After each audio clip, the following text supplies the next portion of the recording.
very different backgrounds. We all become kind of part of the same family, and that's the community that Ozarks creates.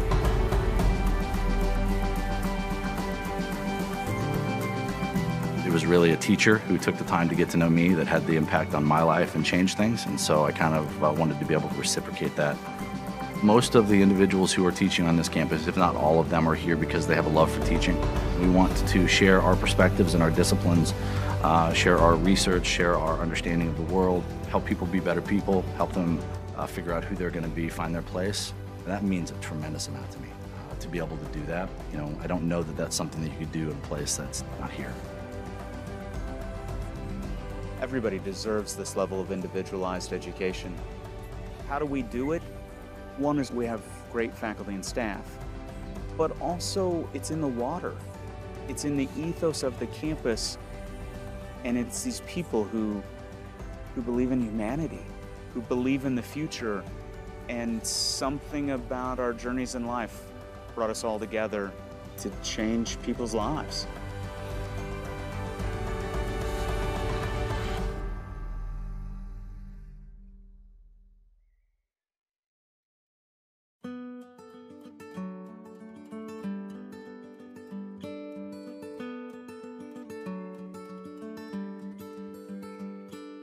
The mission is to prepare students to live a full life and to build this community.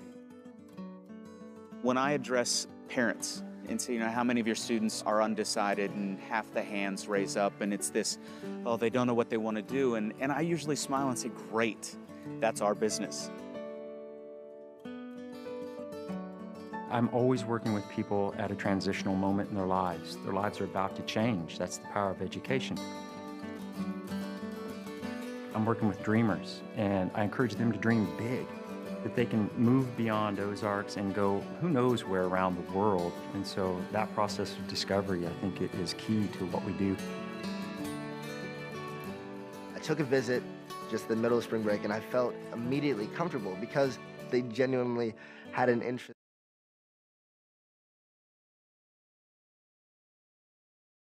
in who I am and who I want to be, and becoming the best Casey that I can be.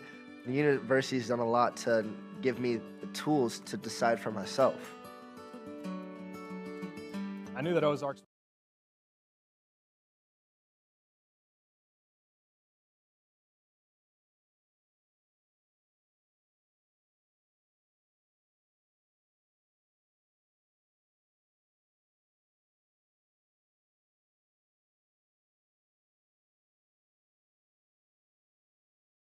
interest in my professional development. I was ready to go out and get a job from day one and go do what I've been wanting to do for the last 4 years.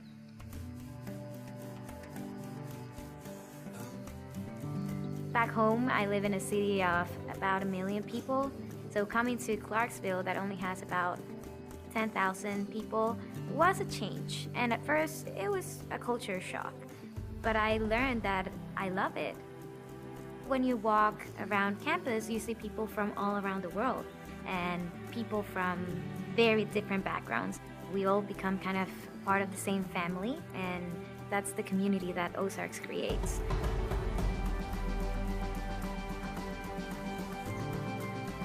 It was really a teacher who took the time to get to know me that had the impact on my life and changed things, and so I kind of wanted to be able to reciprocate that.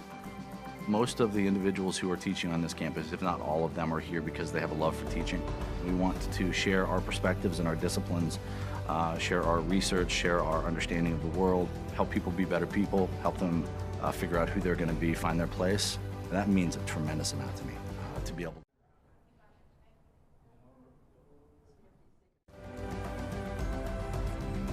Everybody deserves this level of individualized education. How do we do it?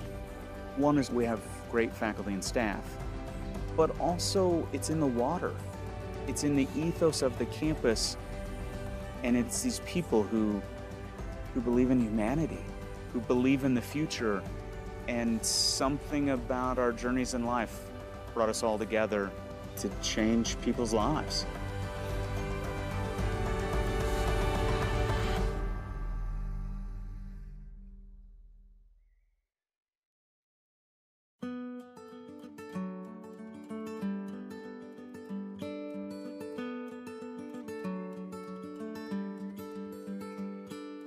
The mission is to prepare students to live a full life and to build this community.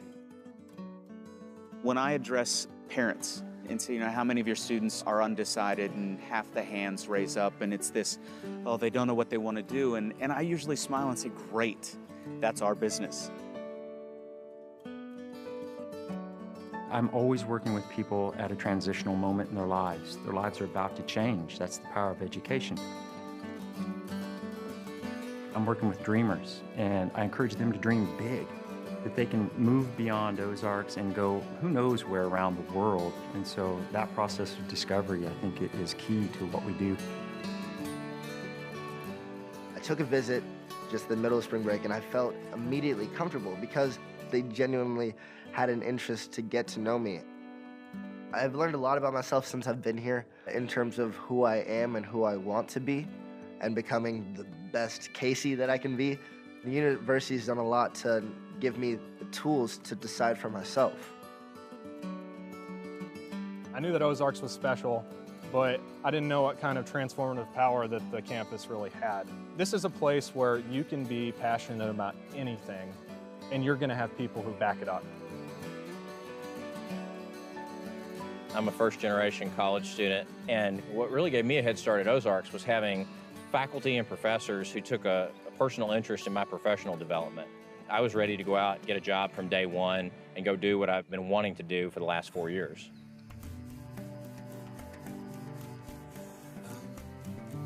Back home, I live in a city of about 1 million people.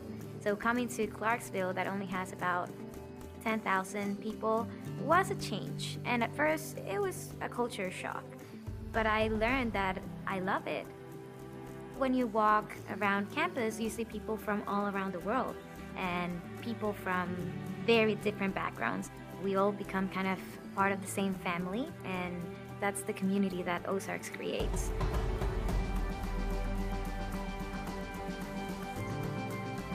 It was really a teacher who took the time to get to know me that had the impact on my life and changed things, and so I kind of wanted to be able to reciprocate that. Most of the individuals who are teaching on this campus, if not all of them, are here because they have a love for teaching. We want to share our perspectives and our disciplines, share our research, share our understanding of the world, help people be better people, help them figure out who they're going to be, find their place. And that means a tremendous amount to me. To be able to do that, I don't know that that's something that you could do in a place that's not here. Everybody deserves this level of individualized education. How do we do it? One is we have great faculty and staff, but also it's in the water. It's in the ethos of the campus, and it's these people who believe in humanity, who believe in the future, and something about our journeys in life brought us all together to change people's lives.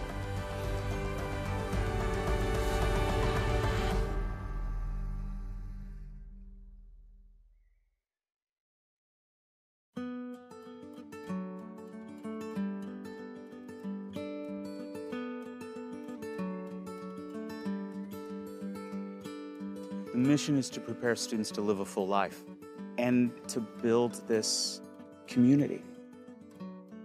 When I address parents and say, how many of your students are undecided, and half the hands raise up, and it's this, oh, they don't know what they want to do. And I usually smile and say, great, that's our business. I'm always working with people at a transitional moment in their lives. Their lives are about to change. That's the power of education. I'm working with dreamers, and I encourage them to dream big, that they can move beyond Ozarks and go who knows where around the world. And so that process of discovery, I think, it is key to what we do. I took a visit just the middle of spring break, and I felt immediately comfortable because they genuinely had an interest to get to know me. I've learned a lot about myself since I've been here in terms of who I am and who I want to be, and becoming the best Casey that I can be. The university's done a lot to give me the tools to decide for myself. I knew that Ozarks was special, but I didn't know what kind of transformative power that the campus really had. This is a place where you can be passionate about.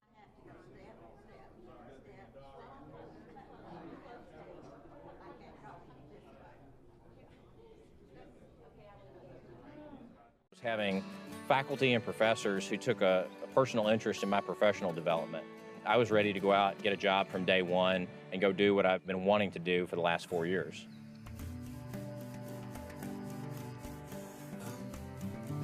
Back home, I live in a city of about 1 million people. So coming to Clarksville that only has about 10,000 people was a change. And at first I learned that I love it. When you walk around campus, you see people from all around the world. We all become kind of part of the same family, and that's the community that Ozarks creates.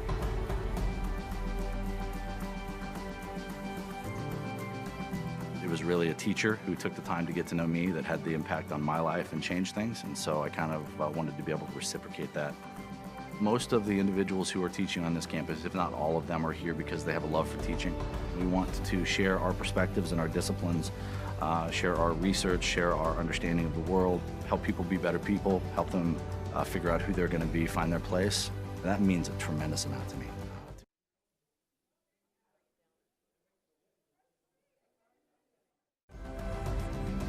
Everybody deserves this level of individualized education.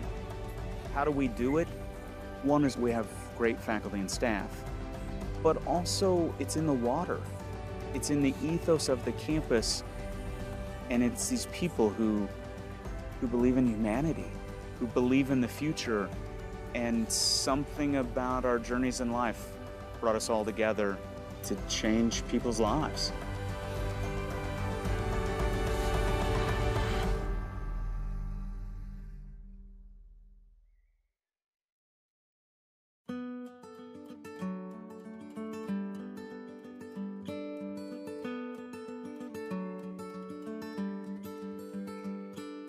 The mission is to prepare students to live a full life and to build this community. When I address parents and say, how many of your students are undecided, and half the hands raise up, and it's this, oh, they don't know what they want to do. And I usually smile and say, great, that's our business. I'm always working with people at a transitional moment in their lives. Their lives are about to change. That's the power of education. I'm working with dreamers, and I encourage them to dream big, that they can move beyond Ozarks and go who knows where around the world. And so that process of discovery, I think, it is key to what we do. I took a visit just the middle of spring break, and I felt immediately comfortable because they genuinely had an interest to get to know me. I've learned a lot about myself since I've been here in terms of who I am and who I want to be, and becoming the best Casey that I can be. The university's done a lot to give me the tools to decide for myself. I knew that Ozarks was special, but I didn't know what kind of transformative power that the campus really had. This is a place where you can be passionate about anything, and you're going to have people who back it up. I'm a first-generation college student, and what really gave me a head start at Ozarks was having faculty and professors who took a personal interest in my professional development. I was ready to go out and get a job from day one and go do what I've been wanting to do for the last 4 years.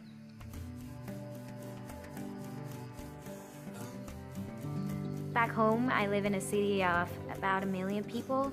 So coming to Clarksville that only has about 10,000 people was a change. And at first, it was a culture shock. But I learned that I love it.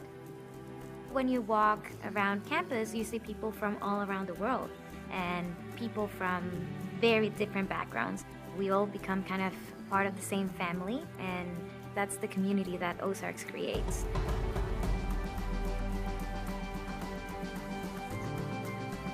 It was really a teacher who took the time to get to know me that had the impact on my life and changed things, and so I kind of wanted to be able to reciprocate that. Most of the individuals who are teaching on this campus, if not all of them, are here because they have a love for teaching. We want to share our perspectives and our disciplines, share our research, share our understanding of the world, help people be better people, help them figure out who they're going to be, find their place. And that means a tremendous amount to me. To be able to do that, I don't know that that's something that you could do in a place that's not here. Everybody deserves this level of individualized education. How do we do it? One is we have great faculty and staff, but also it's in the water.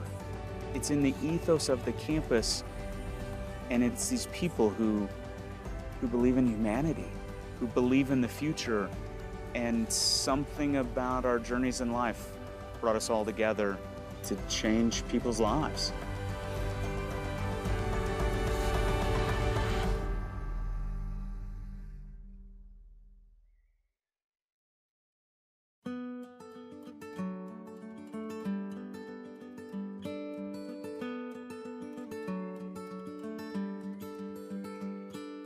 The mission is to prepare students to live a full life and to build this community. When I address parents and say, how many of your students are undecided, and half the hands raise up, and it's this, oh, they don't know what they want to do. And I usually smile and say, great, that's our business. I'm always working with people at a transitional moment in their lives. Their lives are about to change. That's the power of education.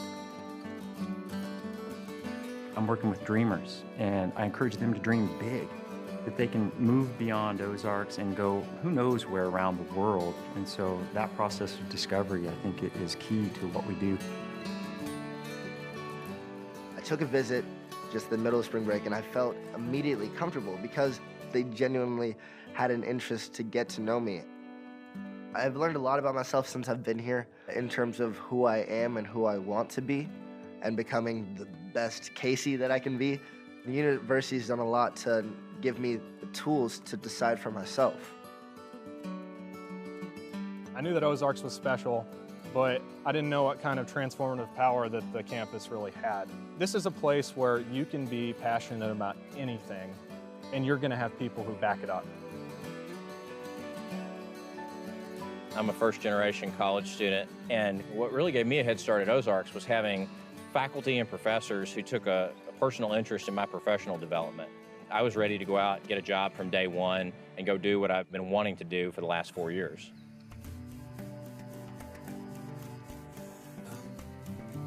Back home, I live in a city of about 1 million people. So coming to Clarksville that only has about 10,000 people was a change. And at first, it was a culture shock. But I learned that I love it. When you walk around campus, you see people from all around the world and people from very different backgrounds. We all become kind of part of the same family, and that's the community that Ozarks creates.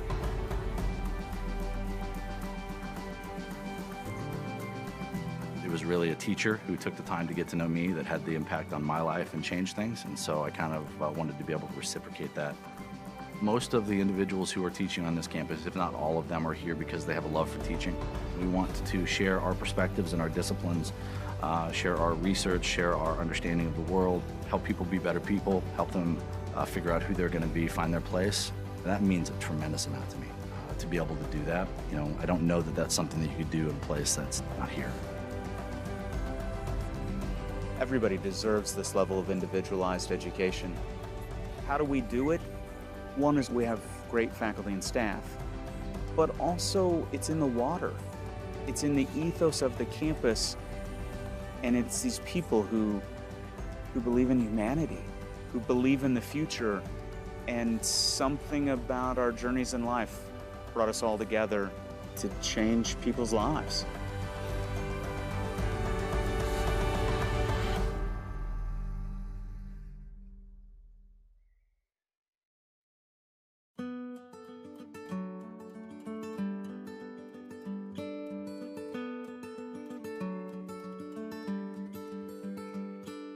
The mission is to prepare students to live a full life and to build this community. When I address parents and say, how many of your students are undecided, and half the hands raise up, and it's this, oh, they don't know what they want to do, and I usually smile and say, great, that's our business. I'm always working with people at a transitional moment in their lives. Their lives are about to change. That's the power of education. I'm working with dreamers, and I encourage them to dream big, that they can move beyond Ozarks and go who knows where around the world. And so that process of discovery, I think, it is key to what we do. I took a visit just in the middle of spring break, and I felt immediately comfortable because they genuinely had an interest to get to know me. I've learned a lot about myself since I've been here in terms of who I am and who I want to be and becoming the best Casey that I can be. The university's done a lot to give me the tools to decide for myself. I knew that Ozarks was special, but I didn't know what kind of transformative power that the campus really had. This is a place where you can be passionate about anything, and you're going to have people who back it up. I'm a first-generation college student, and what really gave me a head start at Ozarks was having faculty and professors who took a personal interest in my professional development. I was ready to go out, get a job from day one, and go do what I've been wanting to do for the last 4 years.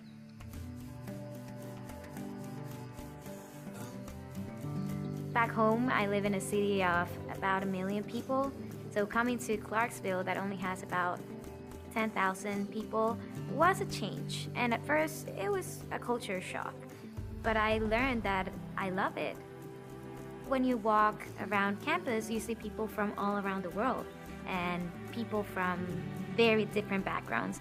We all become kind of part of the same family, and that's the community that Ozarks creates.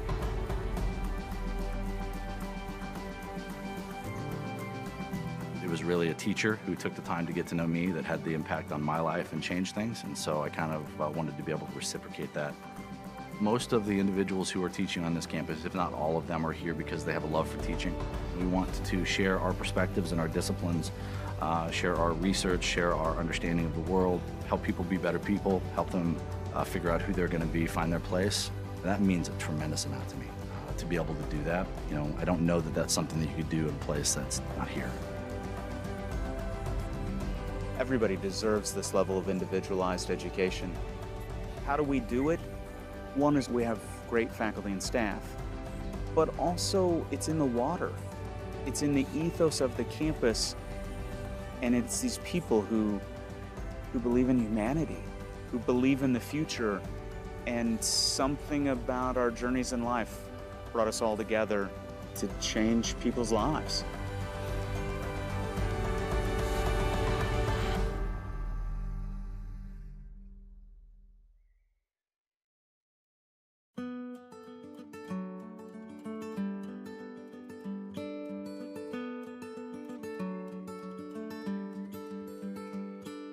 The mission is to prepare students to live a full life and to build this community.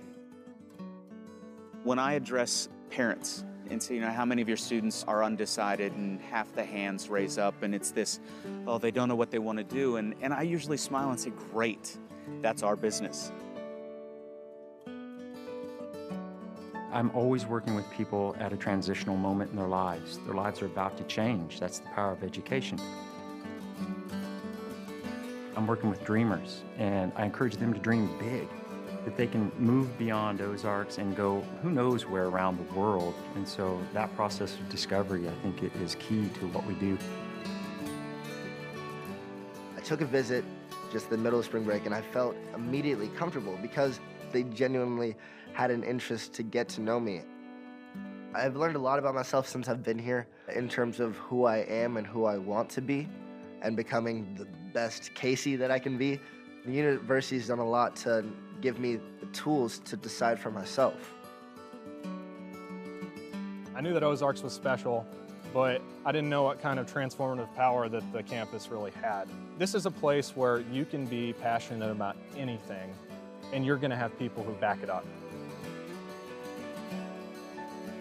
I'm a first-generation college student, and what really gave me a head start at Ozarks was having faculty and professors who took a personal interest in my professional development.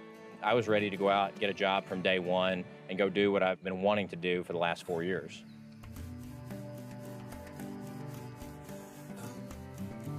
Back home, I live in a city of about 1 million people. So coming to Clarksville that only has about 10,000 people was a change. And at first, it was a culture shock. But I learned that I love it. when you walk around campus, you see people from all around the world and people from very different backgrounds. We all become kind of part of the same family, and that's the community that Ozarks creates.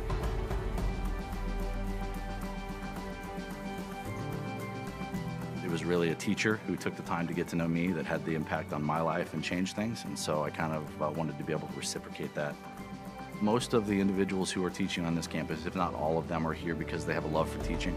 We want to share our perspectives and our disciplines, share our research, share our understanding of the world, help people be better people, help them figure out who they're going to be, find their place. And that means a tremendous amount to me.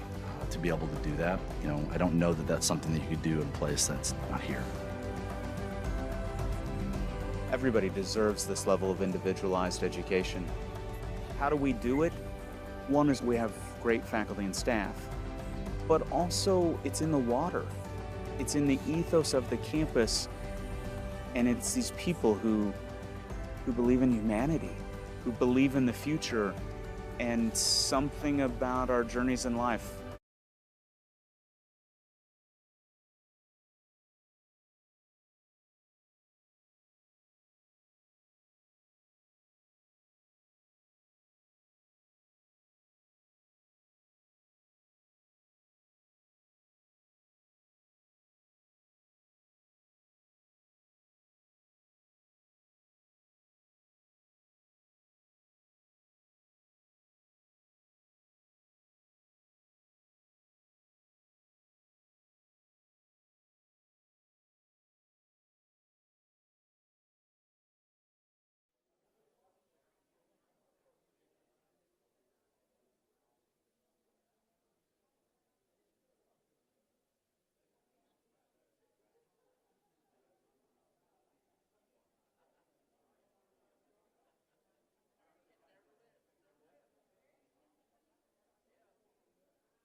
Good evening.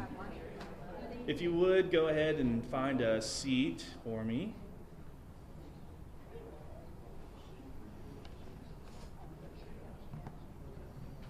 Welcome to the 2022 Political Forum for the evening. For those of you who don't know me, my name is Matt Bewley, and I have the pleasure of being the Executive Director at the Chamber of Commerce here in Clarksville, Arkansas. Just as a reminder tonight, if you would, please remember to check your cell phones and put those on silent and go ahead and turn those off or whatever you want to do with your cell phones. But I want to start by thanking the University of the Ozarks for hosting this event tonight and allow us to use this space for this political forum. This event will be streamed tonight on YouTube, and so you should be able to go to the KUZ Facebook page and get the link straight to that YouTube channel. So if you have anybody you know that didn't get to come tonight that may want to rewatch this later, then that will be available on YouTube for you later. I also want to thank Richard Nichols for coming out tonight and being our moderator from EAB Radio. Thank you so much for coming out tonight and being a part of this, and we really do appreciate it. So just kind of a couple of things to go over for the rules for this evening. The candidates who are running for City Council will have 5 minutes apiece to present. The mayoral candidates will also have 5 minutes to present, and then 2 minutes to answer the questions that have been provided to them. I would ask that you please be courteous with everyone's time. No unruly behavior, such as booing, hissing, or harassing during the evening. Yes, I see lots of smirks, but I had to add that so that way if I have to ask you to leave, then at least I told you so, right? Another thing is there's not going to be any questions allowed from the audience tonight. However, if you would like to stick around after the forum, I'm sure plenty of the candidates will be willing to stick around and just answer any questions that you may have one-on-one. So feel free to stick around and ask any questions if you should have any following tonight's event. Tonight's order was drawn by random, and so we did that just a few minutes ago. What else? I think that's pretty much it. So we hope that you enjoy the evening, and I'm going to turn everything over to Richard. Thank you. Matt, yes. Give us just 1 minute. We're having some audio issues. All right, we're having audio issues, so let's see. I would tell a joke, but because of the political nature of the evening, it might offend somebody. So You're not running for election. You're right, I'm not. But I don't know any jokes either, so that doesn't help us at all. It's going to take just a minute. Sorry. Yeah, you're fine.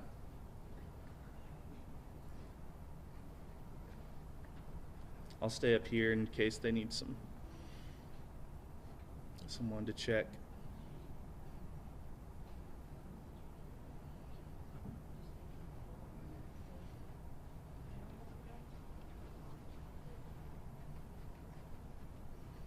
Hey, how you doing? Hi.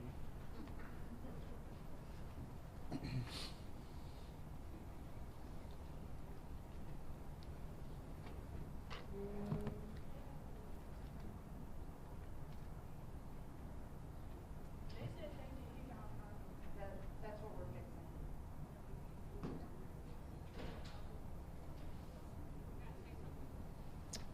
Checking. Hello? No, she can't hear now. Did I get it? So we're good to go? All right, now I'm going to turn everything over to Richard. Hi.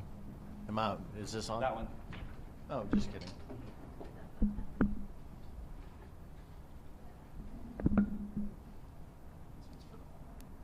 One. Okay. Good evening.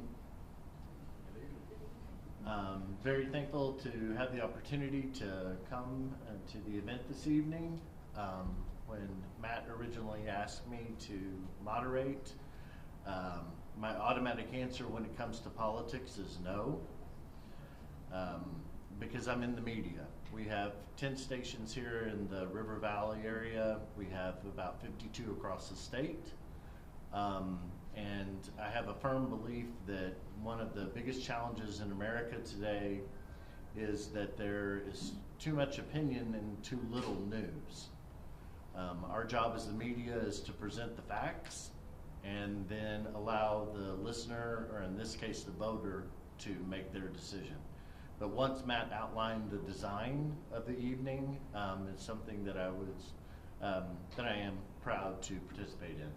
The candidates have had the questions for a week. They've had an opportunity to look over them, and everyone's answering the same questions.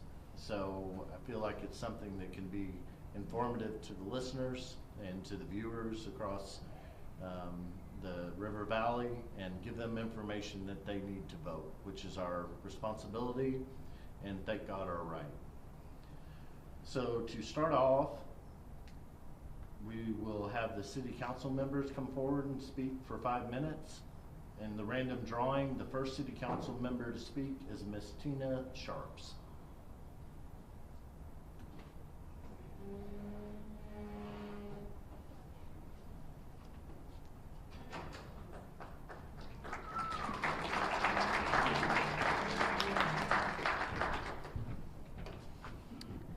Good evening.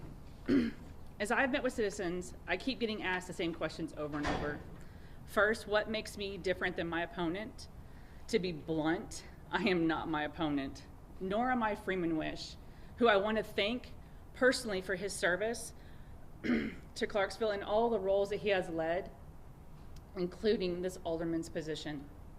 I am my own individual with my own set of skills and experiences that make me the best candidate for this position. The other questions, why am I running? And why should I vote for you? They all go hand in hand. I decided to run because I care too much about the city's future not to. Clarksville is a hugely diverse city, and while we need to preserve the historical identity of Clarksville, we need to do so with all of the residents in mind. There are decisions being made that have the potential to permanently change our city in ways that many residents are unaware of due to the lack of collaboration, transparency, and communication. If elected, I will work with and speak for the people without fear of retribution or retaliation, and without confusing the facts with the issues. Here are 3 words to remember about me: head, hands, and heart. Number 1, head. Although I'm really nervous, I am organized, a critical thinker, and a logical thinker. And when I need to communicate, that communication is usually clear and effective. Those skills would allow me to make sound decisions for the city's future in an ever-changing economic and opportunity landscape, which requires an adopted, up-to-date, comprehensive plan. The most recent approved plan on the city's website is dated 2008. That's 5 administrations ago. Currently, there are 2 drafts available online, one from Mark Simpson, the former mayor, and the other was recently added on September the 1st, 2022. This is a disservice to the citizens of Clarksville. An up-to-date and proposed plan must be effectively communicated to the public to ensure understanding of why growth is needed in a measured and intentional way. Communicating to the public all facets and processes of what is going on in our community should be transparent, and those processes should allow and include input along the way. Accountability is only achievable with transparency and communication, and this step can only be achieved by publishing the agendas in advance with pertinent supporting documents on the city's website. Currently, the agendas are only published in the newspaper. All available resources should be used to reach the public, not just one. Meetings should also be live streamed, with videos published online and archived on the city's website or another public access portal. This would allow citizens to stay informed and see how their local government operates. Number 2, hands. I have learned and applied those various skill sets over the past 3 decades by either working or volunteering, and I'm not afraid to roll up my sleeves to do whatever it takes to get the job done.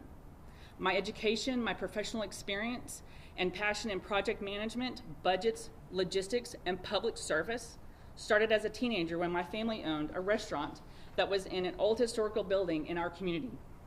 I understand and appreciate the critical nature of small businesses and historical preservation to maintain the identity and character of a community. Those skills and experiences will also allow me to collaborate with others in creating and managing legislation, including budgetary direction that will help and not restrict our community. If you have time, you can review my professional resume on LinkedIn or votesharps.com. But what you won't see on my resume would be my toughest and most rewarding job ever. And that is raising children, and I'm so proud of all 11 of them. As a working parent, I have juggled and multitasked to meet all demands on my time from work, home, my college education, and the kids' needs. Those same demands and experiences are what are required to help build and grow our city, and have given me strong communication, analytic and creative skills, patience, and tact. And those skills are critical to updating and creating clear and concise policies and procedures for our community. Number 3, heart. I stated earlier that I'm running because I care and love Clarksville too much to sit on the sidelines any longer. And I have lived and worked within our community and city for almost 5 years, and I'm proud to call Clarksville my home. I know change is constant, and my aim is to keep that change positive while maintaining the historical identity and character of Clarksville. I want to preserve Clarksville's heritage while being inclusive as we progress our city to the next level. If elected, I will work hard to make ethical, logical, educated, and sensible decisions while being transparent. Again, my name is Tina Sharps, and I respectfully ask for your vote for the City Council Alderman of Ward 3. Thank you.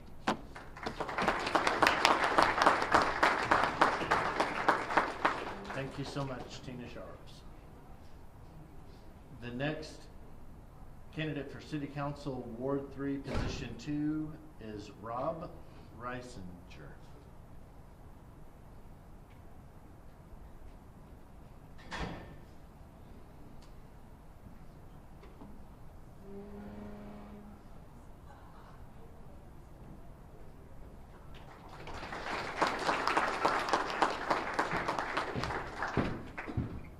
Good afternoon. I want to start by thanking the university and the chamber and Richard for being here, putting this on. It's great that we can get the candidates out here that you can see and meet us, get a little information if you don't already know us, and it'll help you make the correct decision as far as a decision for the city. Again, thank all of you. With that being said, I'm Rob Reisinger, and I'm running for City Council. I'm running for a position of Alderman, Ward 3, and it's currently held by Mr. Freeman Wish, who has decided not to run again. It's an open seat. I'd like to introduce my wife. She's sitting right over there in the front row. Her and I, we have 2 children. Our daughter Brianna is a teacher at Lamar High School. Both of my kids actually went to Clarksville High School. Both of them actually graduated from ATU. My son is a captain in the Army, and he just recently, as of last week, graduated the captain's career course in Fort Leonard Wood. So we're super proud of him and super proud of both of them. They make us happy every day. I'd like to touch a little bit on my background as far as Clarksville. I grew up here my whole life. My parents moved here in 1961. I was born in 1963, so you're doing the math. I've been here my whole life. My parents are James and Florence Reisinger. My father ran the Strand Theater, which was at the location of the new CCU building, and he also ran the Arc Air Drive-In, which was out across from the old the Clarksville Church of Christ. And then after he retired from that, he went on to be. My father went on to be a mail carrier. Now my mother, she carried several jobs here in Clarksville, most of which her bulk of her career she spent at Dollar General downtown, where she managed it until she retired. And then actually she went back to work when my dad retired, if you know what I mean by that. I went to the Clarksville schools, played summer sports, boys club, as a lot of everybody else did. I also played basketball in high school and was in the band in high school. When I graduated, I went to what used to be the C of O, College of the Ozarks, which is now known as University of the Ozarks. I went one semester, and then I decided I'd join the Army.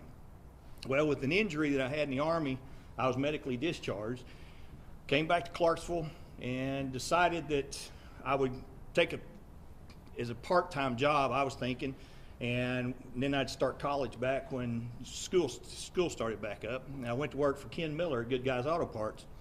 Well, nearly 40 years later, I'm still in the parts business. I never got back to college. I purchased a business from him, and then ended up selling it and going to work for Crow Burlingame. Now, as a small business owner, anybody that has been one knows that you wear many hats. Everything from human resource to payroll to inventory clerk. You've got a job, and so I bring a lot of that experience, that 25 plus years of experience, back to the council if I'm elected. It's been said by some that if I'm elected, that I will be a rubber stamp for Mayor Reeder or a yes man. I want to affirm to you right now that that's not the case. I'm not Team Reeder. I'm not Team Donaldson. I'm not Team Charlton. I'm Team Clarksville. Let me be clear on that. So if somebody comes down to saying, you're just Team Reeder or you'll be a yes man or whatever, just tell them that Rob said that that's not true. I'm currently a member of the Planning and Zoning, but I would resign that position when elected. I want you to know that I'm not affiliated with any Clarksville utility or Clarksville entity or Clarksville government that may somehow influence decisions that I may make as a council member. I have no ties to anyone in that forum.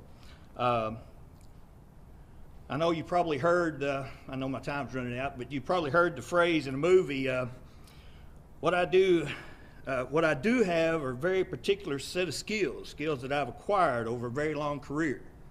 That's what I bring. I have a lot of skills that I could bring to the council.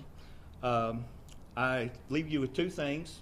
I am a lifelong Clarksville resident, and I do not have any ties to anyone related to the city. So with that being said, I humbly ask for your vote in November, or if you early vote, ask for your early vote. And again, I want to thank the college and the university and everybody and all you people for showing up. Thank you.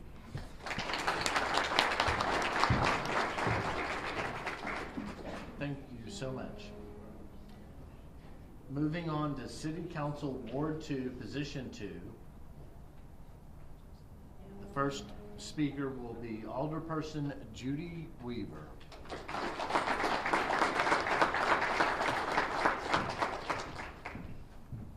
Okay, is this the one I'm using? Yes, ma'am. Okay, so I need to Yes, ma'am. down. Hopefully that will work. Good evening, ladies and gentlemen. Thank you to the Chamber for organizing this event, and thank you to the University for hosting it. I have lived in Clarksville since 1974.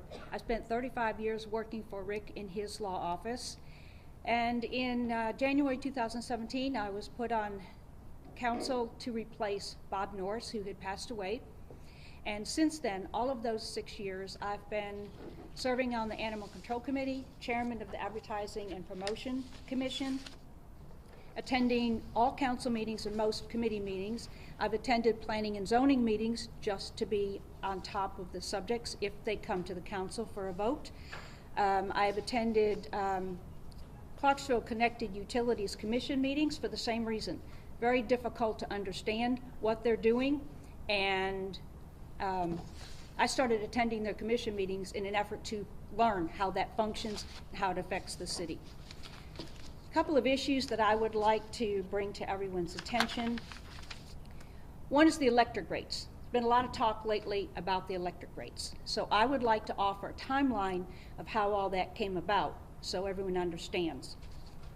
After Mayor Reeder was elected, he started a campaign to reduce electric rates for industrial because he wanted to be able to easier entice businesses to come to Clarksville.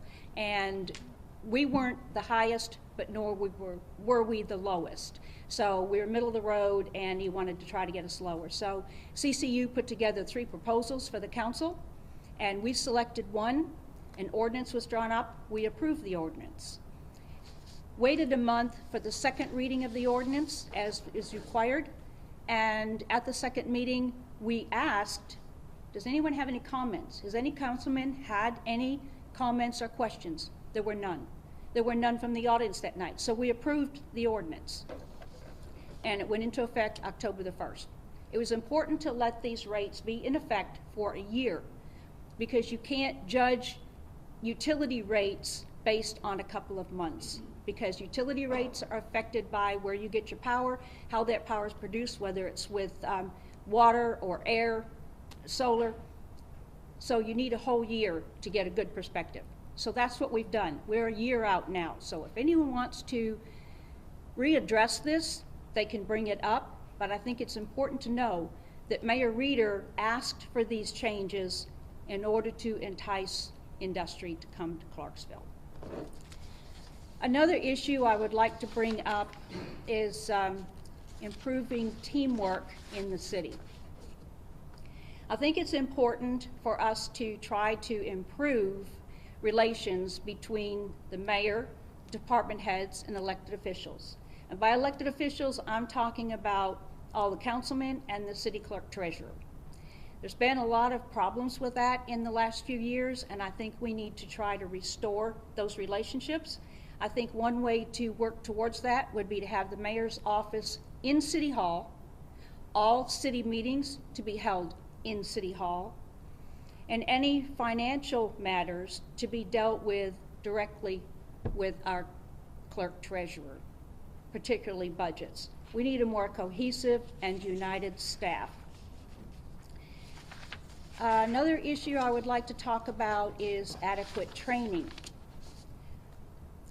A lot of the employees we have are able to have on-the-job training. They may get extra training with certificates or that sort of thing, but there's one group that doesn't get it, and that's our Planning and Zoning Commission. They are not employees, they're all volunteers, but it's very, very technical work. Our code book is like so thick.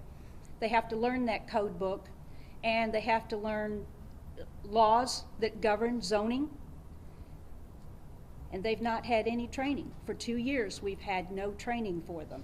Prior to that, we had an engineering firm that advised them. We don't do that anymore. I think it's time we got them some training.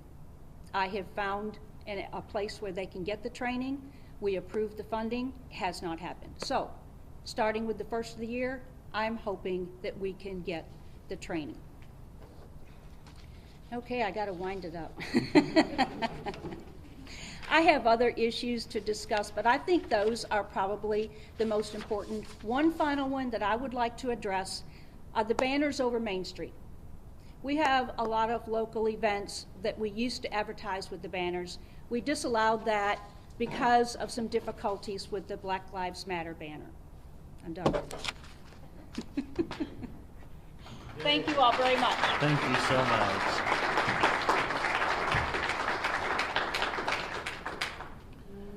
For City Council Ward 2, Position 2, our second candidate is Jonathan Howard.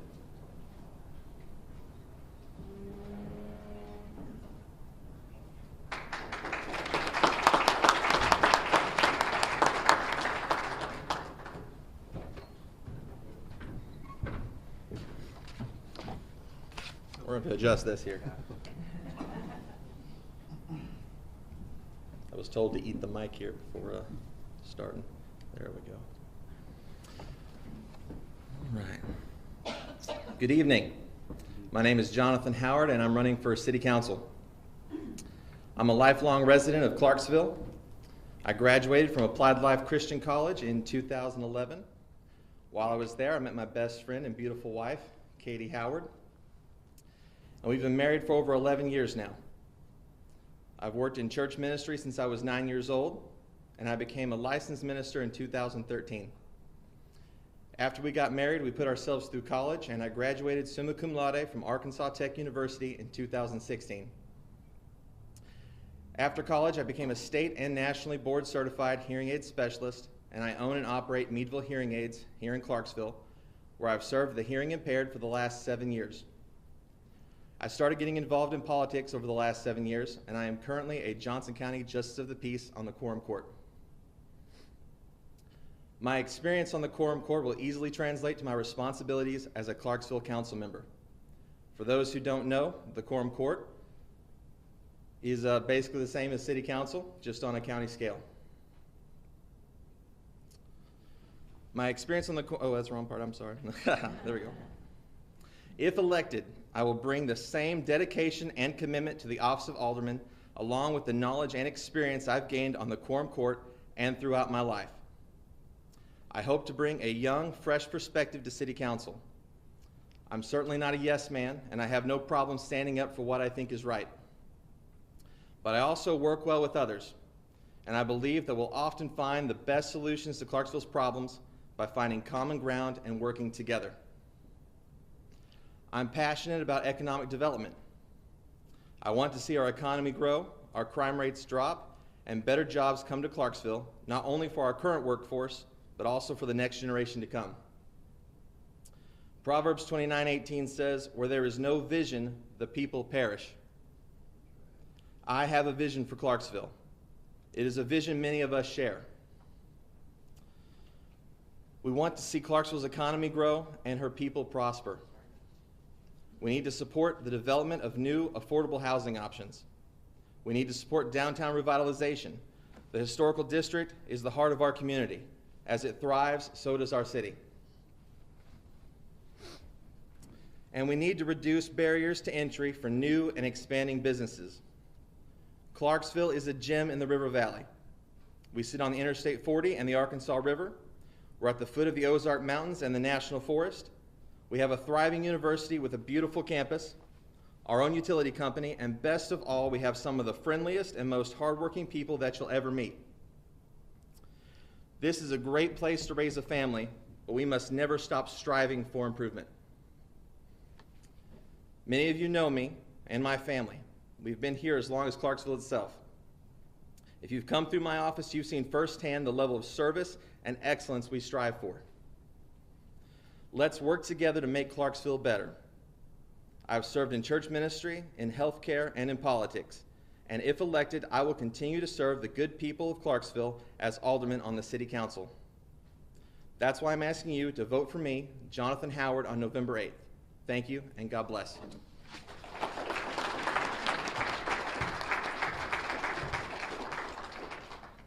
Thank you, Mr. Howard. Our third candidate will be Patrick Baker.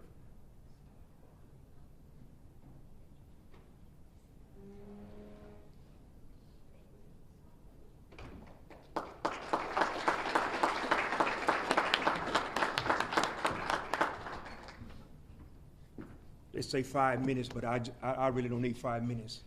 But I thank you for the 5 minutes because I'm short and sweet, straight to the point.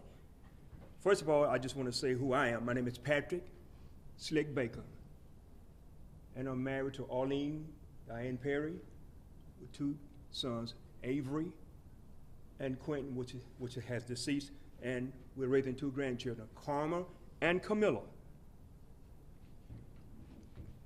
So I'll tell you a little bit about myself. I come from Louisiana to Clarksville, to this college, on a track scholarship, and decided to stay. And I'm thankful that I stayed. But when I stayed here, I got a job with the Clarksville Light and Water Company. And I worked there for 35 years and retired. I've been on the Clarksville Fire Department for 24 and a half years, and I'm still there. And I feel like all those things that I just told you, I'm serving. I'm serving Clarksville. I was serving Clarksville when I was here in college, I was serving Clarksville. When I was running track, I was working with kids, teaching them how to run and how to become good citizens, good people. Lions Club, I was part of the Lions Club. Volunteer works that I done, nursing home. I attend a nursing home to see to people. The shelter kids, Ozark. Some people say, why are you going to Ozark? That's not Clarksville, that's people. So I love people. It doesn't matter where you are or who you are, but I have a passion for people. Jailhouse ministry.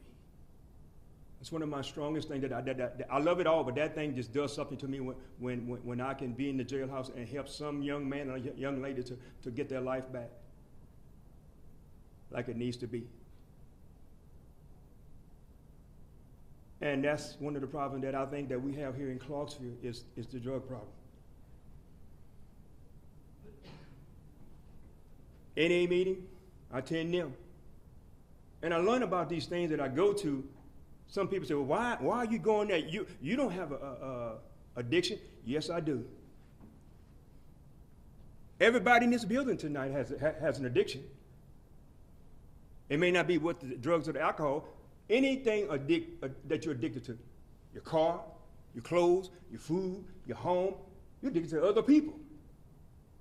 And they go through some of the same things that we go through in life.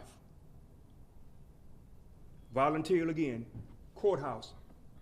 It's that time of year, Christmas coming up. So I got this little group of guys that has this drug addiction, so I bring them all in and I let them feel part of something because they feel like they're left out. But they're Clarksville. So if we're gonna get Clarksville together, let us get everybody. Don't leave nobody out.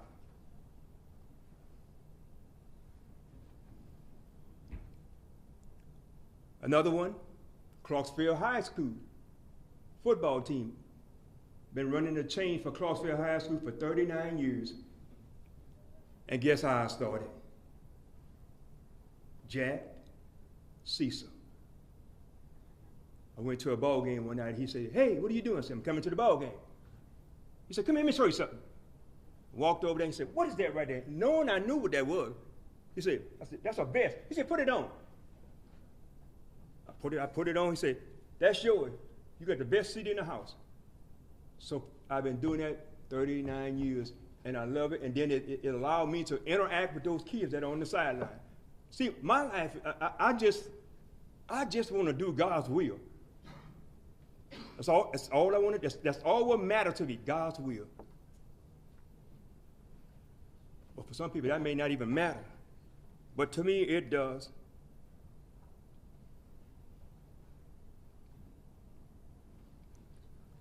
Last but not least, I was talking to one of my candidates back there, and we was talking about what drives us. My family drives me. My friends drive me. But the most person that drives me is Jesus. And I mentioned this to this person. I said, you remember one time when you were going through what you was going through with your husband? And it wasn't a bad thing, so don't get this all messed up. But I was working for Light and Water, and I come through there one day reading meters, and we sat down and had a good time. The hands went up. But I say to you, as I say to myself, keep moving.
utilities. And we're going to meet with members of the public, and we're going to try to lower those back down to an acceptable level. Nobody in this community should have to choose between food, medicine, and heating their house. Nobody, ever. We're going to deal with that problem. We're also, let's talk about the Marvin Vincent Center just a minute. We need structured programs at the Marvin Vincent Center. What we have right now is we have children being dropped off after school, and nobody is watching out for them. It's not the employee's responsibility. I'm not saying that. I'm saying we need structured programs to deal with the situation at the Marvin and make that what it needs to be. We're going to look at combining our boys and girls clubs. This has to be a cooperative effort. We can't do that by ourselves, but I've already been contacted by folks in both of those organizations that are ready to make that happen. You've heard from several other candidates. Team building. We have to all pull the same direction. That's not happening right now. It's as far away from that right now as you can absolutely get, unfortunately. But that's the truth. There is nothing I'm going to tell you tonight that can't be backed up on paper and facts. City meetings, that was touched on just a minute ago. City meetings, I think we would all agree, those should be held in city offices. They shouldn't be held in a private insurance office. That's not what the city needs, and that's not the best thing for the city. There's a reason for that, and that's because right now, let's talk about Clarksville Connected Utilities a minute. The mayor, Mayor Reeder, and Clarksville Light and Water General Manager John Lester can't even be in the same room alone with each other right now. They have to have a moderator. That's unacceptable for our city. The city clerk treasurer, as you heard alluded to just a minute ago, that's unacceptable as well. Attorneys from the Municipal League in Little Rock had to come to Clarksville to mediate between the mayor and the city clerk treasurer. She's been in office a long time. She takes care of every single penny, and I'll promise you there's not a penny missing. So you need to ask yourself why that's happening. It's not because of her. It's absolutely not. We have to do better as a city than that because we are better than that, and we should know that. Let's talk about the Black Lives Matter banner over Main Street. I would have never signed that petition. It has nothing to do with Black Lives Matter. I wouldn't have signed a Blue Lives Matter or a Brown Lives Matter banner. Anything that's going to be divisive in our community, I'm not going to sign that. We need a full-time mayor. We don't have that right now. We have a mayor that's trying to run an insurance business. I will give you a full-time mayor. I love Clarksville, and I always will. We need to understand that there was over $11,000 that the mayor asked to be taken out of city funds to put in his pocket. That's the documentation right there. I'll be happy to show it to any one of you anytime. It's wrong. You should never take money and put it in your own pocket out of taxpayers' funding. It's absolutely wrong, and it frustrates me to no end. I told him that it frustrated me. I told him it was wrong when it happened, and it still continued to happen. Here's what we're going to do. We have to work hand in hand with our city council and our local partners. Right now, we have a mayor that's vetoing council action, threatening to sue the city council, and having so many special meetings that I can't even keep up with those. It's wrong. We can do better as Clarksville. We are Clarksville. We have always been strong as Clarksville. I am proud to say that I'm a lifelong resident of Clarksville and Johnson County, and I will be here for the rest of my life to serve you. I appreciate the time. I appreciate the moderators and everybody that's putting this on for us this evening, and I'm going to ask you very humbly to support me in my run for mayor of the city of Clarksville, a Clarksville that I love dearly. Thank you very much. Thank you, Mr. Donaldson.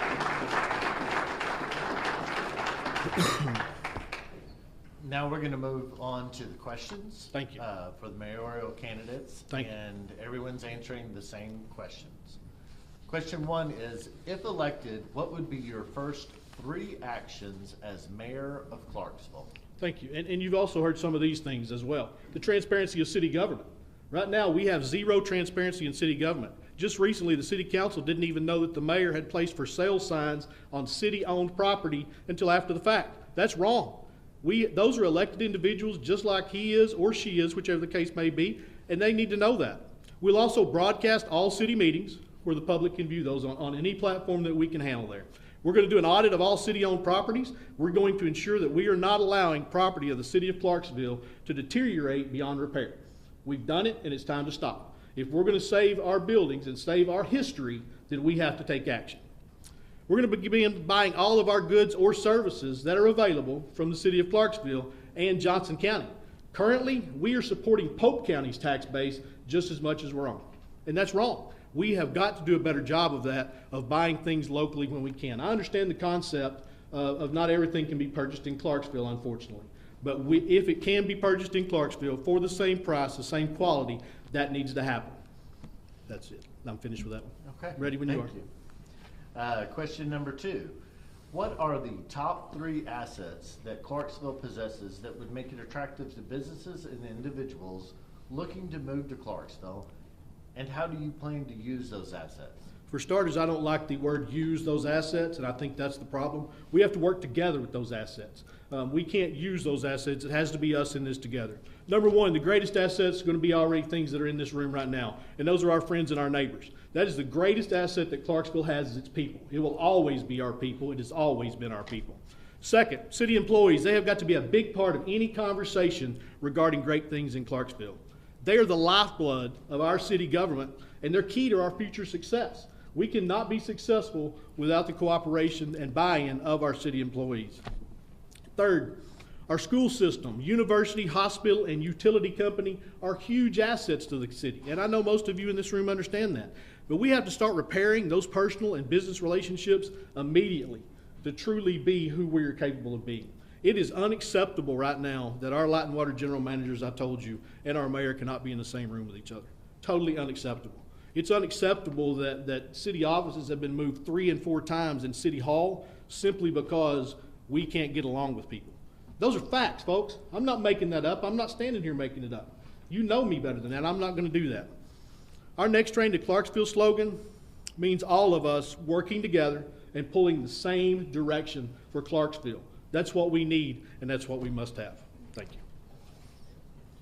Okay. And question number 3. What is the one thing that you would implement that would improve the quality of life for the citizens of Clarksville? Thank you. Right now, the biggest quality of life issue in our nation, and we all understand it because we feel it every day. It's financial, it's housing, and it's also food stabilization. It's the same here locally. We have amazing community partners that work hard every day, and a great ministerial alliance in Clarksville that always goes above and beyond. We see that every day in our community, and that's wonderful. But sometimes the right hand doesn't know what the left hand's doing, and that's a problem. Many of these are private entities, and that's a wonderful thing. I'm never going to talk about governmental agencies and expanding that, because I don't believe in that. But we need to make sure that every person that needs city services has access to them. A clearinghouse, if you will, where everyone knows where to turn for their specific issue. No one in our community, and I told you this a minute ago, should ever be without a place to lay their head, warm food in their belly, and any needs that we can reasonably meet. That's not who we are, and it's never been who Clarksville is. By working together for the city and the citizens we all love, I believe we can be and do better. We are and will always be Clarksville strong. Thank you. Thank you. Question number 4. What actions would you take as mayor to ensure the growth of economic development for Clarksville and strengthen the workforce in our area? Sure. First of all, the mayor has to have and be a presence at the state level as well as at the national level. I'll be very involved with the Arkansas Municipal League. A mayor also has to have those relationships at the national level. I have those relationships. I've worked hand in hand with our congressmen and our senators to improve our city. Right now, we do not have any of that from the mayor's chair. To ensure planned, managed growth, you have to be forward-looking. Every week, as your mayor, I will personally pick up the phone, send an email, or in some way contact a business or an industry that would be a good fit for Clarksville. The one time that this pays off will be more than willing to offset the effort that took. We have to capitalize on the work from home boom. Look at our strengths, our rivers, our mountains, our lakes, our outstanding police and fire departments. I'll put them up against anybody, anywhere, because they are absolutely the best. All great attractions to folks wanting to move here, right? Manufacturing jobs are important to any community. They always will be. But we have to be able to look past that. We have to look broader. I believe some of that is, let's look at our work from home forces. Let's bring those people here to us. We have outstanding fiber network. We have an outstanding city network. We have everything that you need to come to Clarksville and succeed. We just have to sell Clarksville. And part of that is they have to understand that we're all in the same boat together. Right now, we're not in the same boat. Thank you. Thank you. Question number 5. As mayor, what steps will you take to assist small business owners with growing and expanding their businesses? Thank you. The first thing that we're going to do is we're going to create a small business forum made up of our small business owners, our local government leaders, and anyone that's interested in opening or expanding a business in Clarksville. This has to be done in partnership with our Chamber of Commerce. Business owners right now feel disconnected from the city government. we have to be willing to ask them the question of how can we as a city better support you? Not what you can do for us, but what we can do for you. And I don't think those questions are being asked. We have to work hand in hand where they know of tax credits, grants that are available to them, opportunities to showcase their business. And this is an important one, folks. I will never, ever support new taxes or regulations that tie the hands of our local small businesses. Once again, folks, this is easy. It's people. It's not politics. And that's the truth. It'll always be about people. Thank you. Thank you. Question 6. Housing has become a common issue across many small communities in Arkansas. What are your plans to expand housing, in particular affordable housing, for the citizens of Clarksville? Thank you. First, we have to have contractors that want to build in Clarksville and feel welcome to Clarksville. And that's a problem right now. We have to have a one-stop shop where you can come to Clarksville and get everything you need, permits and everything that goes with building in one place, instead of 3 and 4 places, which is what you're doing right now. We will correct that immediately. We're going to solve that problem. We're also going to make certain that our building codes and fees are closely aligned with our neighbors in other cities where we aren't being coded out or priced out. And I've seen that happen personally. A local government should never, ever be in the private real estate business, but we can be of great assistance to our builders and our realtors. Here's the facts, folks. The city of Clarksville has no room to grow to the east or to the south. It means we have to look north, Highway 21, Highway 103, and we have to look west. We have to look out Highway 64, and we have to look out Highway 352 for expansion. To do that, though, you also have to be very mindful of things. We cannot overextend our city's services.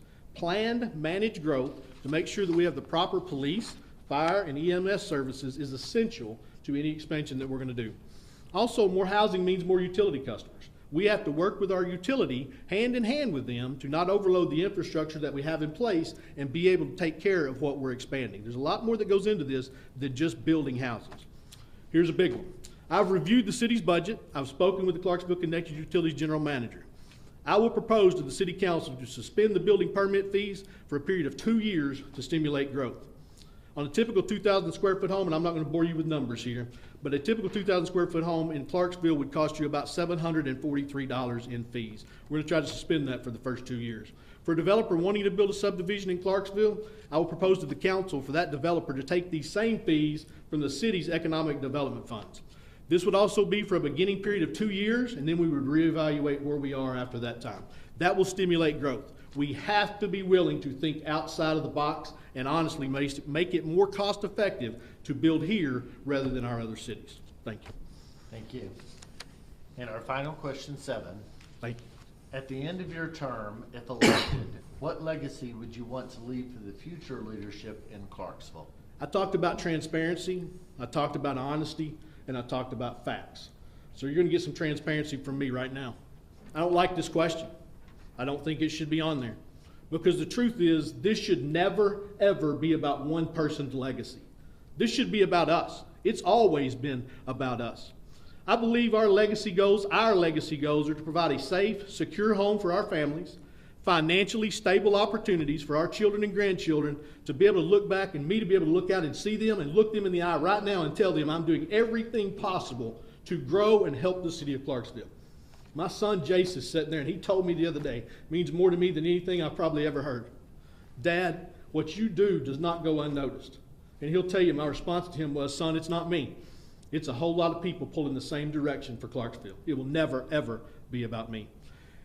If our kids and our grandkids can look back and say that we did all we could to make our city successful, that's our legacy. Never going to be my legacy. Not mine or any other individual. And I'm going to leave you with this. I'm going to close with this. I will always believe in us. Always. I am blessed to live in this community, and I know that, and I've always been blessed to live in this community. I've served at every opportunity that I've ever had in this community. I'm humbly asking you for your vote and your support where I can take that next step, and we can move Clarksville forward together. I want us to build our future together. I don't want us to be floating a boat by ourselves out there in troubled waters. I'm afraid of where we're going. I'll leave you with this thought, okay? You need to ask this one question if you want to know what's going on. New bike trails, new ball fields, new playground. I'm not going to tell you that I'm against any of that. My question is, where is the money coming from to operate and maintain those? In the bond that was refinanced, there was zero money built into that. And I asked the question of why is that not in there? I've waited a year, and I still do not have an answer to that question. I'm concerned about the long-term financial health of our city. I love each of you. I'm humbly asking for your vote where we can move Clarksville forward together. Thank you.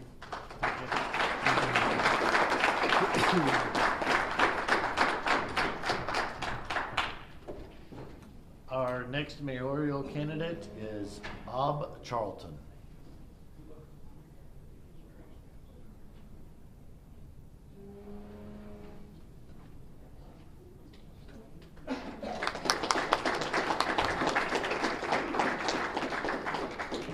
And if you would, Mr. Charlton, speak as close to the microphone as you can. Real close? Be real close. Well, I've been told in church my voice carries. My name's Robert Charlton. I kid with people that my name is Charlton, like Charlton Heston, but I'm still alive. But ever since I was a little child, I was called Bob. I've lived in this community a vast majority of my life.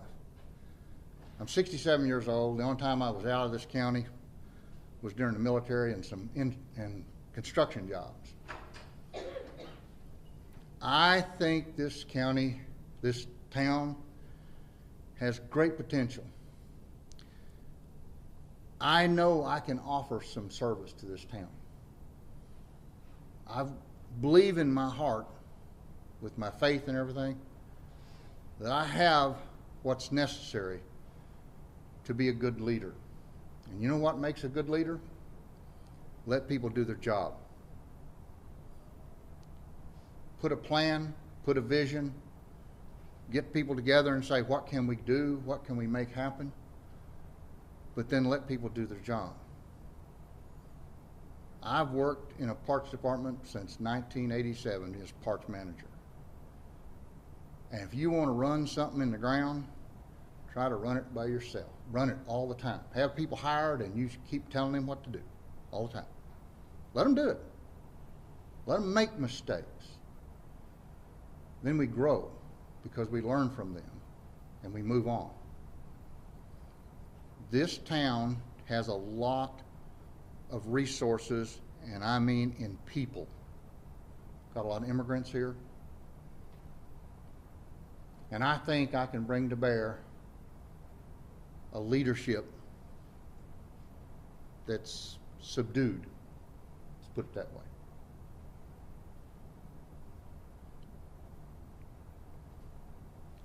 My dad was 24 years military, started out in horse cavalry in El Paso. Tough old bird. Was on the beaches of Normandy before the troops got there as combat engineers, laying charges. I lived under that guy. But he did teach me one thing. There's a time to talk and a time to listen. We'll spend most of our time listening to folks before we talk, if we'll do it right.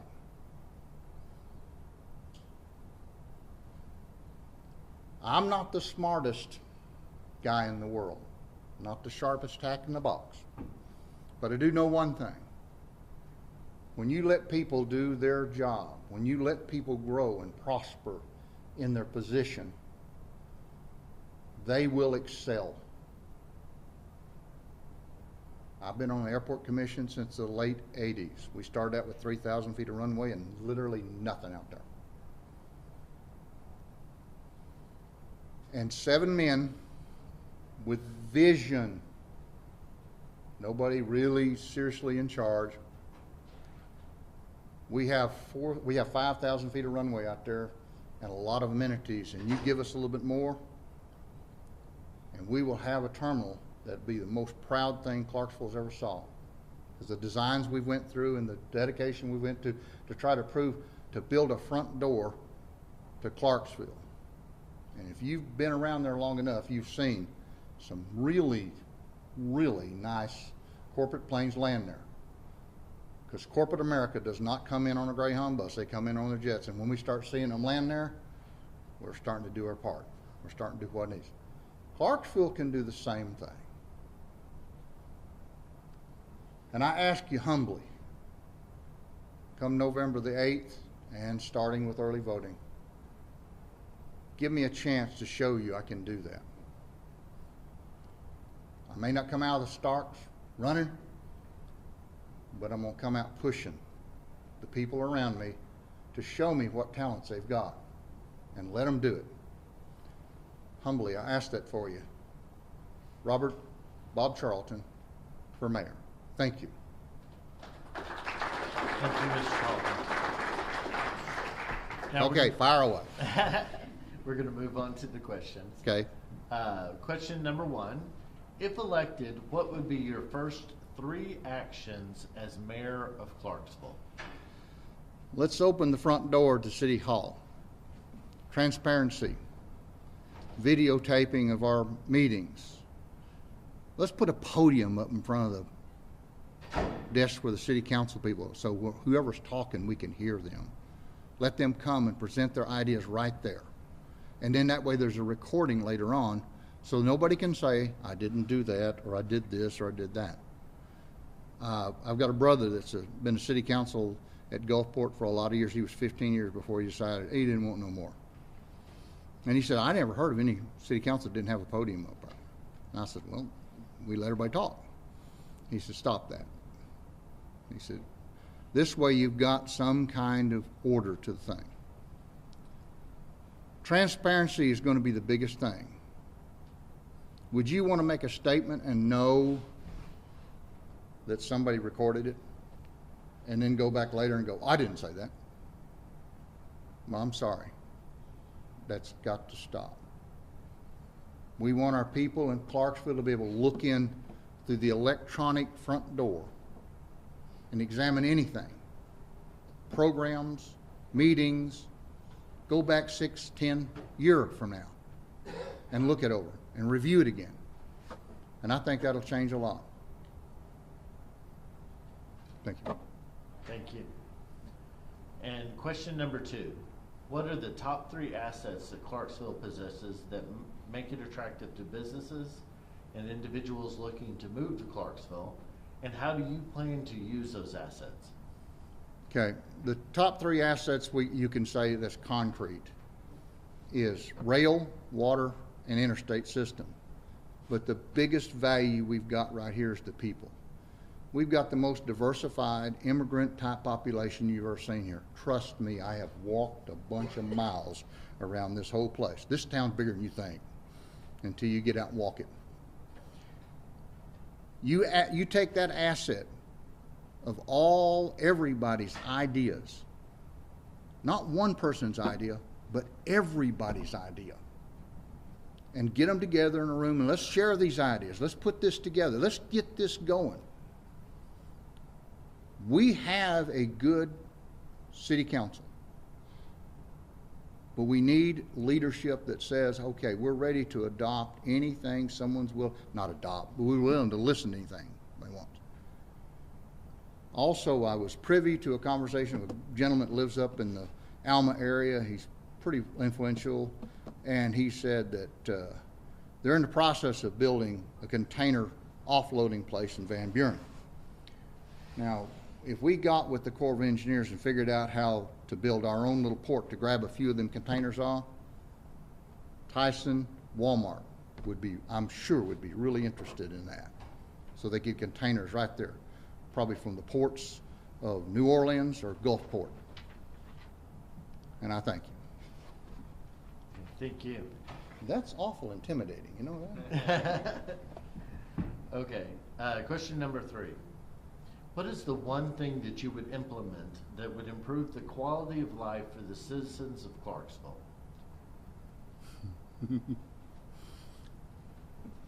The simplest thing to me is we need to implement a good neighbor policy. You cannot believe the strange looks I got whenever I knew somebody new would move into my neighborhood, and I'd go down there, hey, and they'd look at you like, what did I do? I use an example of the gentleman and his wife who'd moved into a rent house next to me, and he was from New Jersey. He liked to run for his life when I walked out there to introduce myself. But the biggest thing is, we are a fairly level Christian community. Okay? And how many times I've been in church and say, hey, anybody know anybody we could help? Can we go take care of somebody? And then I hear about some house that's starting to run down a little bit. Well, we're going to go out there and we're going to put a tag on it and say, you need to clean this up. Well, instead of doing that tag on her, contact somebody in the police department and say, listen, you have a list of churches. Go out and tell them we got somebody you can help clean up their house or fix something or build something different. Okay? And change their lifestyle by that volunteerism. And we're great volunteers. I've seen it time and time again. But we need to get out there and become that good neighbor and help our community instead of trying to run them off. Thank you. Question number 4. What actions would you take as mayor to ensure the growth of economic development of Clarksville and strengthen the workforce in the area? We have a good economic development group right now. And I think if someone would just take the reins off the horse and let him take his own lead, they know what's going on. The mayor's job is to encourage them and say, listen, we need all we can get. If it's a 50 job thing, let's do that. 25, can we expand some business in town? Can we do that? But they have the talent. I've listened to them. I've watched them. We've got a lot of group people, Chamber of Commerce and Economic Development. We've got a good gentleman who seems to be on the right track, but we're playing this game of, oh, you can't make anybody mad, you can't do it. I'm sorry, make them mad for a while. And then whenever they got more money in their pocket and their kids are staying, we've run our kids off. I've got grandkids that start thinking about, oh, we're going to go somewhere else and do something different. If we could just utilize the people and let them go with their things, let them get going. They have people to answer to, and that's the city council and us, if there's anything that has to be answered to us. But let our economic development people who have the talents, have the connections, let them run and do their job. I've said before, let people do their job. Thank you. Question number 5. As mayor, what steps will you take to assist small business owners with growing and expanding their businesses? Okay. This one's close to me. A lot of business that are owned here in town are owned by people that live outside the city limits. They tell me time and time again, we just feel like we don't get any say-so. I think it's time we develop a commission of people who own businesses in town and say, give us your ideas. What do you think what we're doing is right? Is it good? Is it better? Could it be better? Is there something we can communicate to the city council to let them address and take it up on their next meetings and stuff? Maybe we don't know. Sometimes we get so busy playing the game that we don't realize we've done a bad play or we haven't run the play like it should be. But somebody out of the stands can come up and say, hey, listen, why didn't you run it that way? These business owners have been in it for a long time, and they've done as best they could. But maybe we need to look if there's anything we're hindering that growth in town and assist those owners who do live in town to be part of that voice too. I mean, there's a lot that they tell me that they wish didn't go this way or go that way. But just include them. Let them be inclusive all the time. Thank you. Thank you. Question number 6. Housing has become a common issue across many small communities in Arkansas. What are your plans to expand housing, in particular affordable housing, for the citizens of Clarksville? First of all, you got to make developers and landowners interested in the idea of building more housing. This is an idea, and I don't want anybody to start throwing things at me if I say this, but Russellville is a lot bigger town than we are. But if we were to go and advertise in them, hey, come to our place. We'll be your bedroom community. We're 20 miles away. I don't care how bad gas is, that's still not that far away. Let us become the bedroom community. And guess what happens? If they live here, they spend here. If they move here, they go to our our businesses, they go to our churches, they go to our facilities, what we've got here. If you can get the business owners and the property owners to decide, hey, you know, this is a great opportunity for us to grow this town by building some more housing, and say, listen, let's try to make it more affordable. And it's tough in this inflationary time with building products and stuff like that, and I understand that. But we could find some alternatives. We might find some ways to bring in some money to help fund those housing projects and let these people live here, work there. That's just my idea. Okay, thank you. And the final question, question 7. At the end of your term, if elected, what legacy would you want to leave for future leadership in Clarksville? I would like to leave behind the legacy that the city government belongs to the people. If someone votes me into office, it's because they're my employer, I did the right interview, they believed in what I wanted to do or could help them out. And it's government of the people, by the people, and for the people. I want someone to see what I left behind as a benchmark for future leaders to step forward and say, listen, it's time to not be glory hunters. It's not time for I did this and I did that and I did this. People don't realize it's not an I did anything. It's a group of people who put their arms to the wheel, roll their sleeves up. I know what I'm trying to say, and it's just not coming out real good. It's time we work hard as a group and start pushing for that. And I want the guy who comes and takes over from me, if I'm lucky I got elected, that he says, I'm going to do the same thing. I'm going to make this city proud of their government. I want the city to be proud of who they elected. I want the city to be proud that when they look in the electronic door of Clarksville, they saw exactly what they should have saw. And I thank you, folks, and I appreciate your attention. Thank you so much.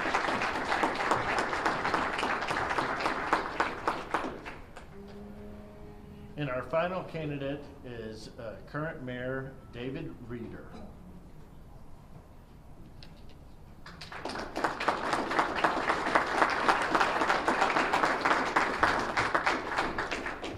And if you would, speak as close to the mic as you can. Yeah, okay. How's that? Oh, okay. Better? We'll try. Well, good evening. So just begin? Yes, sir. So good evening, everyone. For those that don't know, the you that don't know me, my name is David Reeder, and I'm honored to be here tonight. There's just a few things. My wife, Stephanie, and I, and our 2 daughters, Emmeline and Kinley, decided in 2019 that we didn't really see the town growing the way we did back in 2007. And so she allowed me to run for mayor. We won. And since that day, I'm really proud of what our staff has done and where our city is going. We went from essentially $3.7 million a year revenue to almost 6. We're on track to hit 6 this year. We've created nearly 300 new jobs. We've got even more I can't even talk about. So it's easy to attack someone. It's easy to throw stones at things that aren't done, because when you're managing 42 linear miles of roadways that have ditches on both sides, culverts on both sides, sidewalks on both sides, there's always something that needs to be done, always. So what's important is that we stay aggressive and we stay chasing it. And we've done that. Our staff has done every bit of that every day. We hold them accountable to that. And for that, I'm grateful. I'm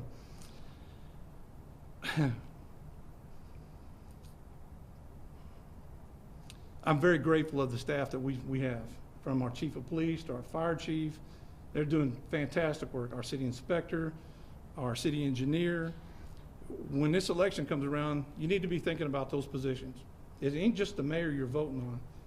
It's the people that we put in those positions and the job they do every day. Okay, it's not just about one person. It really isn't. And if you look around this city and where we come in 4 years, I think you can see it. You can see the change. There was a good old boy system back in 2019. Yes, we stepped on toes. Yes, we're still stepping on toes, but it's for the people. We were forcing our way through a system that had been in place for years before, and I'm proud of them. I'm proud of them for having the courage. I'm really thankful for my family for having my back, and my staff that has my back on a daily basis in spite of the constant attack that we've been under. And I think you've all seen a good taste of that here recently, thanks to social media and probably some will happen tonight, I'm sure. But I'll not hang my head in shame for anything we've done, or I've done, or my staff. That's all. So I'm really honored to be here this evening. Appreciate you. Thank you. And we're going to move on to the questions section. All of the candidates have had the same questions, and you'll have 2 minutes per question. So question 1, if elected, what would be your first 3 actions as mayor of Clarksville? Well, it's kind of hard as an incumbent to answer that, but you know, we've got several projects. I've done a pretty good job of putting those projects out on Facebook. We need to finish those projects. Plus, we've got several more: Project Olson, Project Ether, Project Reardon, Project Foghorn. Those projects are not even made public yet. That's in north of $2 billion investment, close to 1,000 jobs. We've not seen growth like that since 1980. That's amazing. That's what's at stake here. It's not time for politics. Look past the politics and see what the city's doing. It's amazing. So we also, in the last few studies, we understood that we need to do a better job of coalition building with the community leaders, with our economic strategy, and that we also, from going door to door, I can tell you that this city needs a comprehensive drainage review, from Lakeview Estates to White Drive to Brown Street to all over the city.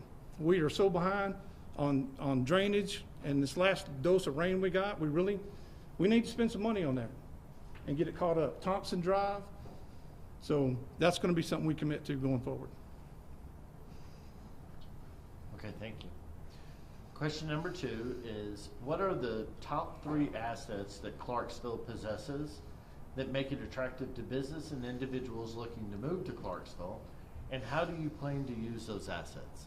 Well, it's easy. We do that on a daily basis. Number 1 is our people. Number 2 is our infrastructure. And number 3 is our natural resources. We use that every day. Stephen Hauserman and help with the chamber. Whenever he's having a meeting with economic development projects, that's what he's talking about. He's talking about our people, our workforce, our natural environment, our interstate, railroad, river, airport. The airport's growing. I don't know if anybody saw, we had some jets land in last week. First time a jet that big was able to land here. They were looking at property to buy here to build their company here. So that infrastructure is massively important. And then on the natural resources part of that, are rivers, lakes, and streams. We have to protect those, but we also have to enhance those. We have to use those because that's quality of life things that these CEOs are recognizing us for.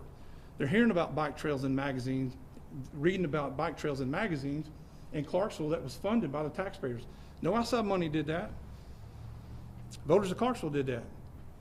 And they were ecstatic about that. I've had calls from Connecticut, you know, about just a simple set of bike trails, an inclusive playground, Division 21. Voters passed that. That's an incredible thing for our community. So it all ties together. Those 3 things I think are where it's at. Thank you. Question number 3.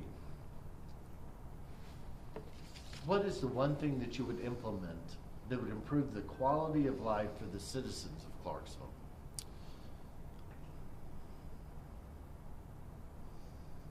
Well, I wouldn't narrow it down just to one thing. I would say 3 things. Affordable housing.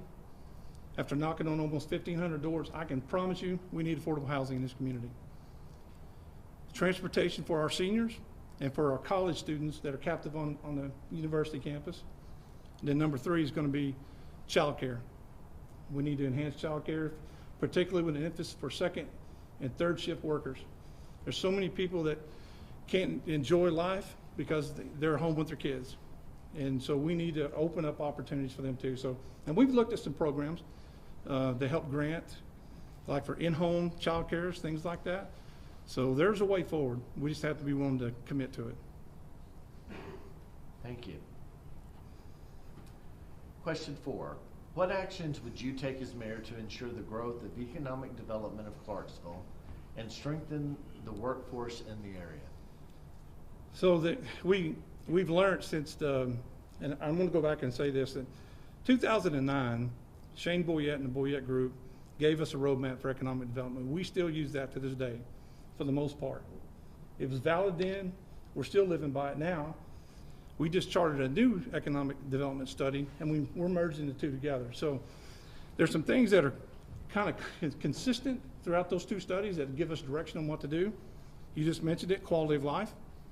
Okay, so people want that quality of life, those access to the natural resources, those things to do after work. They want that. Entertainment, arts, they want that. So good roads, good fiber optic, all those things are important. It all, as far as your quality of life. Then I would say workforce development is key, using our schools and the university here to create a pipeline of new workforce, because the new jobs that are coming in that we're working on is a different type of workforce. So we're going to really need the schools to help create that pipeline. And then I would say building those coalitions that I mentioned earlier, and then continuing to invest in infrastructure. So. But under the workforce development, I just want to highlight the two things that constantly, as I knocked on doors, childcare is huge. It's keeping a lot of people, single parents, from the workforce. And then a second chance program. You know, you've got several things coming up that we need to address. So you've got a lot of employees that would be in the workforce, but they have nonviolent felonies on their record that they can't get a job because. So if we get a program, and I think Joseph at the county is already doing it, we just need to enhance that, open that back up so they have a greater chance and kind of get out of that vicious cycle and then let them get back into the workforce. Thank you. Question number 5. As mayor, what steps will you take to assist small business owners with growing and expanding their businesses? Well, there's a few things. I've thought a lot. We've been doing that for a while. So transitional economy, right?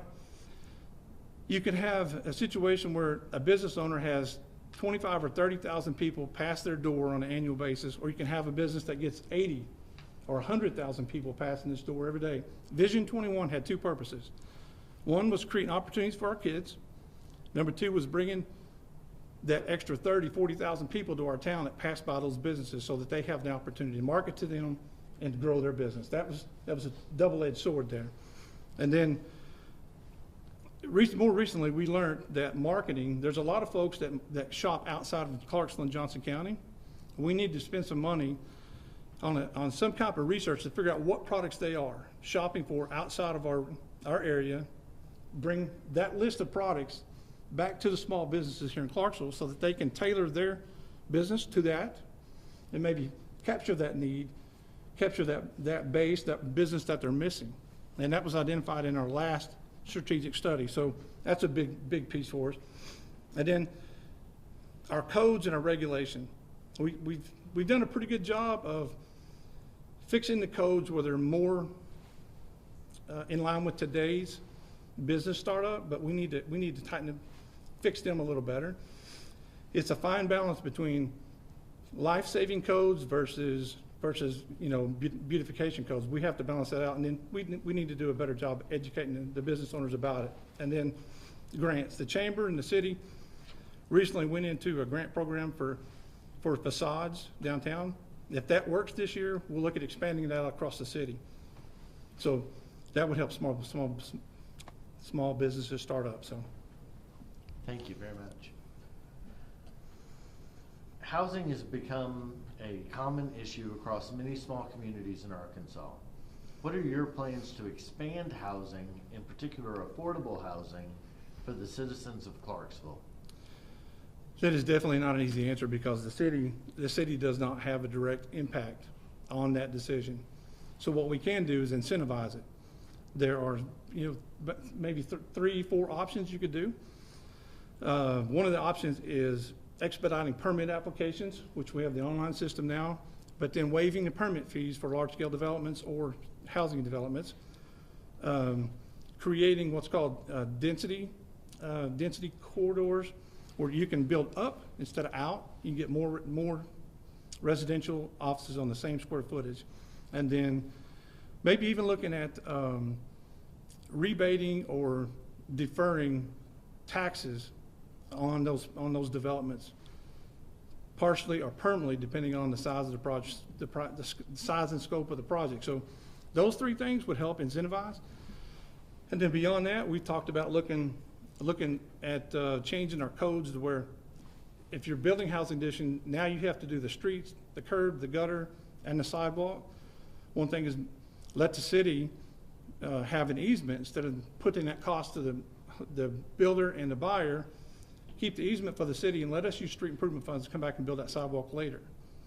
Or maybe some kind of grant program where we help with the egress and regress of each housing addition, because when you factor in those costs, it drives the price of a lot from, say, $20,000 to $40,000, $50,000. It makes it unaffordable. So maybe we can put some effort in there to help that out. Thank you. And then our final question for the evening. At the end of your term, if elected, what legacy would you want to leave for future leadership in Clarksville? I don't want a legacy. It's not about me. Never has been. I look back, and when there's a day when Emma and Kinley can come back home and get a job here, I'll be happy. And I'm telling you right now, I don't care how many toes I step on, until that's a reality, I'm gonna keep stepping on them, because I know it's the right thing to do for this community. So I don't want a legacy. I don't even want to be remembered when this is over with. I just want you to look around and see the city is doing good, that we're growing, there's opportunities, and we're safe. That's all I want. And then whoever comes next, they can build from there. Thank you. Thank you very much.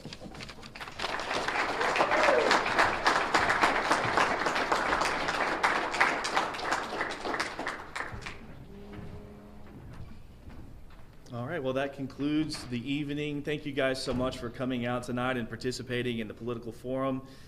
We hope that you're much more educated on your voting choices for this election season. Thanks again for coming out, and we'll see you soon.